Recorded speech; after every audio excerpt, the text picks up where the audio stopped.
নমস্কার, ভিল কিচেনে সবাইকে স্বাগত জানাই। আজকে আবার আমাদের সবজি বাগানে চলে এসেছি। তো এখান থেকে টাটকা ডাটা তুলে নেব আর ডাটা দিয়ে নদীর মাছ দিয়ে পাতলা একটা ঝোল রেসিপি আজকে আপনাদের সঙ্গে শেয়ার করব। খুবই সহজ, খুব তাড়াতাড়ি হয়ে যাবে, তবে খেতে কিন্তু দারুণ লাগে। আপনার সঙ্গে থাকুন, আশা করছি ভালো লাগবে।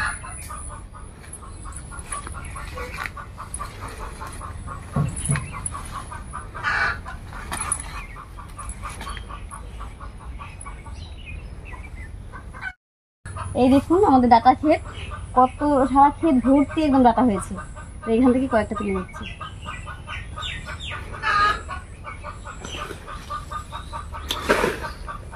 এত নরম ভেঙে গেল।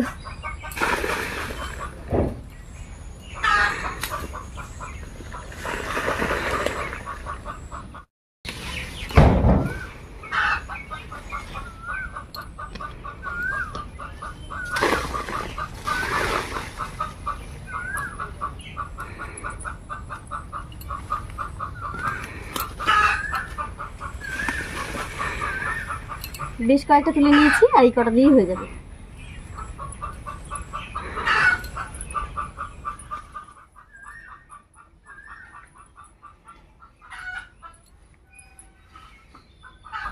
টাটকা ডাটা তুলে নিয়ে এসেছি, এবারে বেছে নিচ্ছি।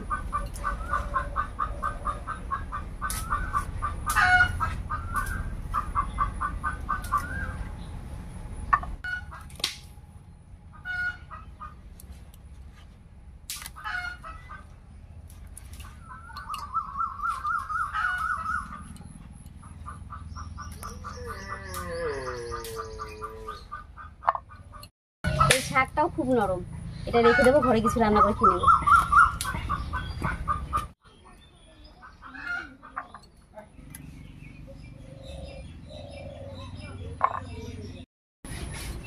ডাটাগুলো বেছে নিয়েছি, এবার মাছটা কেটে নেব।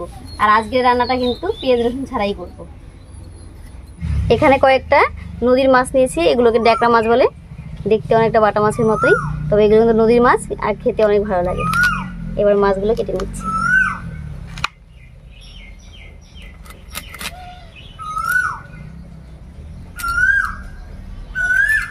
আমরা গ্রামের মানুষ, তো এই মাছগুলোকে আমরা ডেকড়া মাছ নামে চিনি। তবে আপনারা যদি এই মাছের কোনো ভালো নাম জানেন অবশ্যই জানাবেন।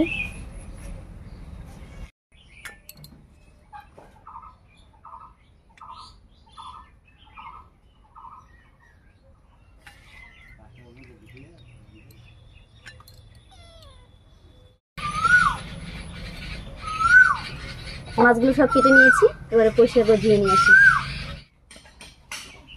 মাছটা কেটে ধুয়ে পরিষ্কার করে নিয়েছি, একবার হলুদ লবণ মাখিয়ে নিচ্ছি।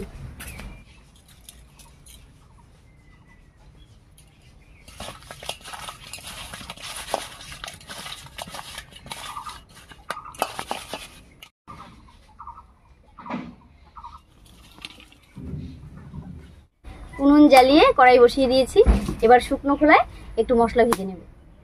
মশলার মধ্যে আমি নিয়েছি 1 চামচ মতো গোটা ধনিয়া আর 1 চামচ মতো গোটা জিরা।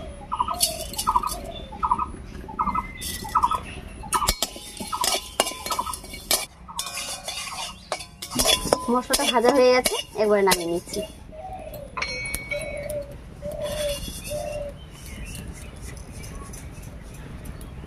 এবার কড়াইতে দিয়ে দেবো সরষের তেল। তেল গরম হয়ে গেছে, এবারে মাছগুলো ভেজে নেব।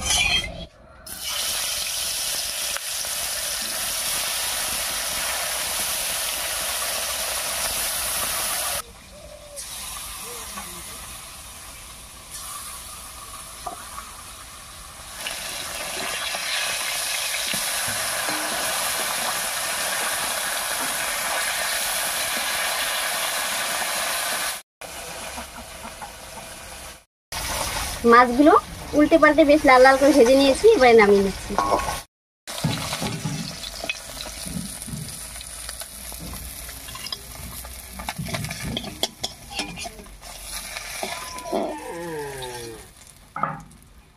মাছ ভাজার এই তেলের মধ্যে ফোড়ন দেবো, আর ফোড়ন দেবো 1/2 চামচ মতো গোটা জিরা আর 2টো তেজপাতা দেবো।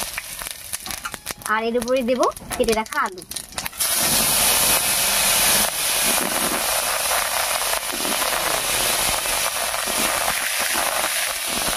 ফোড়নের উপরে আলুটা দিয়ে একটু নাড়িয়ে নিয়েছি। এবারে দেবো লবণ আর হলুদ।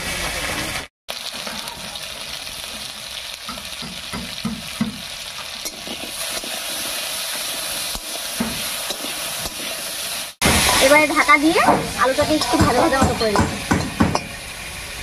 আর এতে করে আলুটা সেদ্ধ হবে আর ভাজা হবে। আলুটা রান্না হতে থাক, আর আমি কয়েকটা কাঁচা লঙ্কা আর একটুখানি আদা একসঙ্গে করে বেটে নিচ্ছি।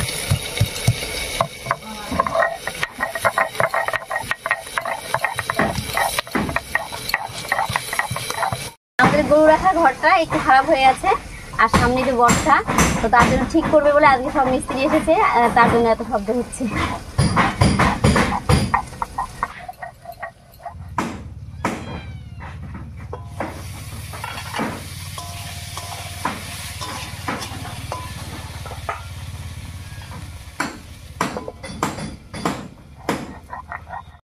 আদা আর কাঁচা লঙ্কাটা বাটা হয়ে গেছে, একবার নামিয়ে নিচ্ছি।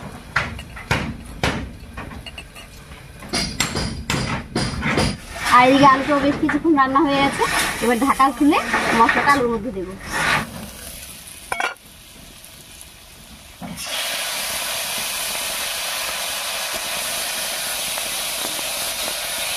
মশলা বাটা দিয়ে একটু নাড়িয়ে নিয়েছি।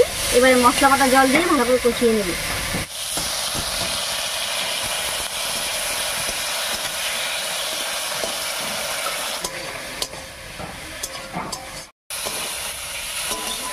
মশলার সঙ্গে আলুটা খুব ভালো করে কষে গেছে। এবার এর মধ্যে দেবো কেটে রাখা ডাঁটাগুলো।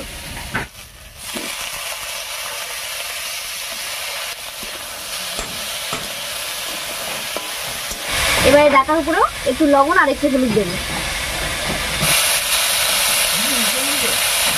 ডাঁটাগুলো খুবই নরম, খুব তাড়াতাড়ি রান্না হয়ে যাবে, তাই একটু পরেই দিই। আবারও সামান্য একটু জল দিয়ে আলুর সঙ্গে ডাঁটাটা কষিয়ে নেব।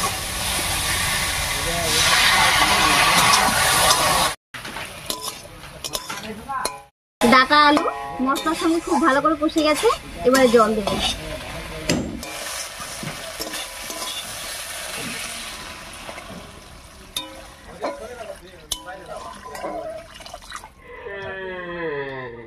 ঝোলটা খুব ভালো করে জাল হতে থাক, আর এই ফাঁকে আমি ভেজে রাখা মশলাটা বেটে নিচ্ছি।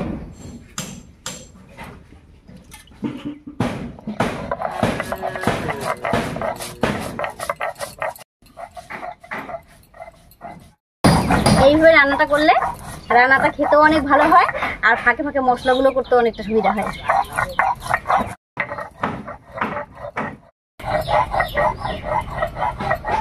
ঝোলটাও বড় করতে গেছে, আর এদিকে আমার মশলাটা বাটা হয়ে গেছে। এবারে মশলাটা একবারে নিয়ে ঝোলের মধ্যে দেবো।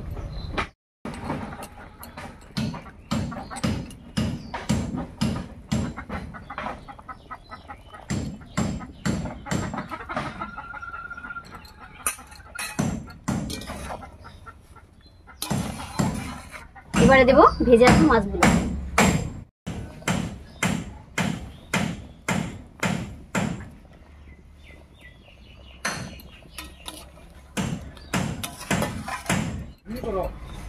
এবারে 4-5 মিনিট মতো ঢাকা দিয়ে রান্না করে নেব।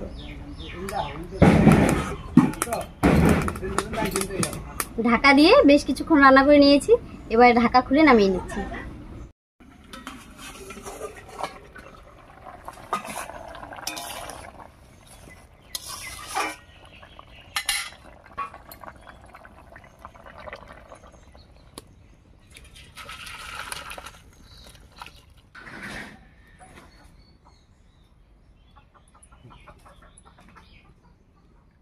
কাঁচা লঙ্কার ঝালে ডাটা দিয়ে নদীর মাছের ঝোল একদম রেডি হয়ে গেছে। এবারে গরম গরম ভাতের সঙ্গে খেতে কিন্তু দারুণ লাগবে।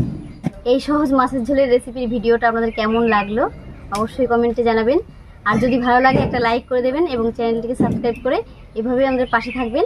আজ এই পর্যন্তই, আবার কাল দেখা হচ্ছে নতুন কোনো রেসিপি নিয়ে।